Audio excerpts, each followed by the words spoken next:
Hey guys, Kev here, and I want to do my first impressions on the Demko AD20.5. So I picked this guy up at Blade Show.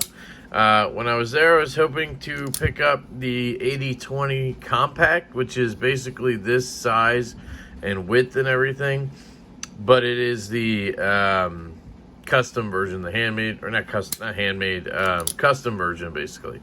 Made in the U.S. out of Wampum, Pennsylvania. This says that, which is actually kind of deceiving because these are not made in Pennsylvania. They're made in Taiwan. I get that they wanted to show that pivot the way it is on the AD20, but it is a little deceiving, I guess. It's AUS 10A, Demko knives, really cool. Again, I picked this up at Blade Show. This is numbered 94 of 100. It comes in this clip point as well as a shark's foot, which is like a sheep's foot blade, you know, with a straight edge. That one is a bit shorter, so it only comes to like right here in the handle. There's a good ½ an inch of empty handle because of the blade shape being a sheep's foot coming down. It just it wouldn't fit into the same handle. They wanted to use the same handle for all of them. And so, yeah, it had to be a little bit shorter. So this blade is a little bit longer. I also like the look of this clip point, drop point, a little bit better than I do that shark's foot. So, yeah. But, yeah, I wanted the compact version, which is like G10 and M390, or sorry, 20CV or 3V, whatever they're using. I just wasn't able to get lucky and snag one from them, so I ended up picking up one of these for my buddy Chris over at Grady's Gear, and I was with Kyle there, and he picked up a shark's foot one for CJ Miller of Miller Knife Works, and we were playing with them that night, and we decided, wow, man, we really need to get one of these for ourselves, so we both bought a clip point the next day. Mine actually is numbered. I got the last numbered one that they had, and Kyle didn't, which is kind of weird because he actually bought his right before me. But I guess it's just, you know, the ones they grabbed out of the case, because they brought, I guess, the numbered ones for day one, and then on day two they just had a bunch of regular ones, which to me it doesn't matter at all. It does come in really nice packaging. It's kind of like a Shark Lock box, AD20.5 on it, and then in that it comes in a pouch, which is really nice, and then that pouch has a couple of slots on the side and a little Velcro pocket on the other. It has a Shark Lock patch on the front, really nice, and it comes with the lefty clip inside, which is awesome. So I was able to go ahead and put the lefty clip on, and now I have the righty clip sitting in the packaging in case I ever switch it or sell it. But yeah, so that's a quick overview of how I got it. The materials are Grivery, aka FRN, aka plastic, and AUS 10A, which is a decent steel. From what John from Demko Knives told us, it's the best steel they could get that is able to be cut out. So basically, if you use anything more premium, it's going to have to be water jet or laser cut out, which is going to add a lot of cost to your knives. So in order to get it into that $150 price range, they had to go with AUS 10A.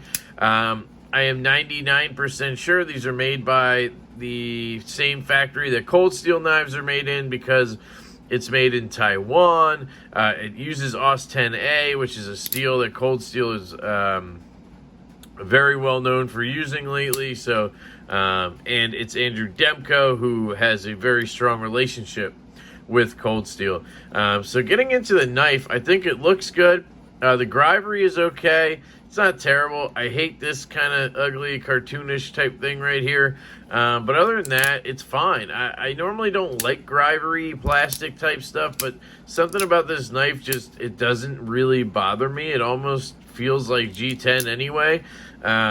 So it's honestly, it's fine. Keeps it lightweight. It's a good weight. It's nice and thin compared to the original version, the full-size version. It is much thinner, a little bit shorter, and just a much better size for me personally.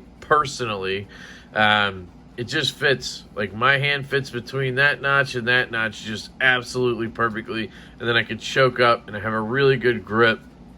I have good access to that shark lock because it's a smaller handle. I had a little bit of trouble with the middle finger flick on the full size because I needed so much reach to get the flick out, and then it has this detent, this non-detent kind of spring thing going on, like an axis lock. It's how the shark lock works. Once you get past here, now you don't have that. But all of this area right here, it's trying to fight you back into the handle, so you have to give it more gas than just a normal knife where you just kind of pop a detent and then it wants to go open.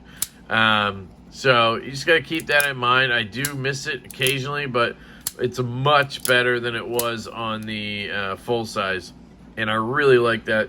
Just for comparison, here is a Benchmade bug out, and they are very similar in size. It's a great size, guys. It is almost the same exact size as a bug out, maybe slightly longer on both ends. Let me see if I kind of do that. You know, it's maybe 1/4 of an inch longer than a bug out. And then if you look at the width of the knife, you can see here it is almost bug out thin. I mean, it's a fantastic size knife. I'm really digging it, guys. I didn't think I would, but I really, really like it. I'm hoping they come out with some in different steels. I hope they do different handle materials. This is definitely a winning line of knives right here. I would love one in M390 and some kind of cool carbon fiber or micarta. I'm sure we're going to start seeing aftermarket scales for these. That would be really cool. Somebody like Flytanium or Cerberus or somebody just got a hold of this and made some micarta scales or whatever. It would just be really, really cool. Yeah, I'm really digging it. It's also very sharp. You can feel it's got a sticky edge on it. It cuts extremely well. It's basically just a thinned down 80/20. Now, it's not super thin behind the edge or anything, but Cold Steel, sorry, whoever the OEM is, always puts a fantastic edge on their knives. Yeah, I'm impressed with it. I really didn't think I'd like this knife as much as I do. I was going to just pass on it, but I had the pleasure of being able to get one in hand for a night, feel it out a little bit, play with it, and I think that kind of speaks for itself right there, that I had one of these in hand for a night to play with, and I ultimately decided that I needed to have one in the collection, and I definitely prefer this blade shape way more than that shark's foot. Just, it looks so weird to have a blade this long in a handle this long. It's almost like you could fit 2 of those blades in there. It just seems weird. This just looks more proportionate to me. It makes more sense. You're going to see a lot of videos on this knife coming out from people. So you can get, multiple opinions on it and see which blade shape other people prefer. But I definitely prefer this clip point look. Yeah, so I will do a full review in a week or so and wrap it up. In the meantime, just going to enjoy carrying this guy. I have been carrying it in my back right pocket as a secondary knife, which is kind of funny because you just don't think of this knife, especially the 80/20, you don't think of it as a secondary knife, but it just, the slimness, the weight and everything, it just kind of fits that role. And for me, a backup kind of like back carry knife doesn't mean it's really smaller or small in general. It's just convenient to have it back there, but it's just a really good fit for that type of carry, to be honest. And then lastly, I'll just go over the action. Again, you have that kind of detent spring that's catching that. Compression spring is pulling that back down. Once you get past there, it's free to fall. And then you have the shark lock here, which when you pull this back, it kind of releases that lever on there, and then it is free to go bouncing around wherever. You can do the shark lock dance. So you can deploy this with the thumb studs, like so. You can deploy it with the hole, like so. You could try to flick it, but I would never do that. You can use the hole to do a spidey flick like that. You can use the thumb stud. I'm not very good at it. You can use the thumb stud. There you go. And then you obviously have the shark lock itself, where you can flip it like that. Kind of like a button lock. It's really cool, or axis lock. It's just an ingenious platform, and Demko just nailed it with this, and he's going to ride this thing all the way to the bank, and this thing will be around for a long time, and I'm glad they're moving forward with it and doing new things. That's awesome, and I can't wait to see what's next. So that is the Demko knives AD20.5. Those are my first impressions. Sorry for being a little bit all over the place, but that's what these first impressions videos are for. I did not take it apart just because it's tuned pretty well. I don't have a need to. If I'm able to get some like aftermarket scales or do some other stuff, maybe I'll take it apart then. I would if I got some modding or some, yeah, if I got some aftermarket parts, I would for sure do a video putting them on, but that's probably not going to happen for a while, so just keep an eye out for the full review. Absolutely love you guys. I hope you have a fantastic day, and I will catch you later.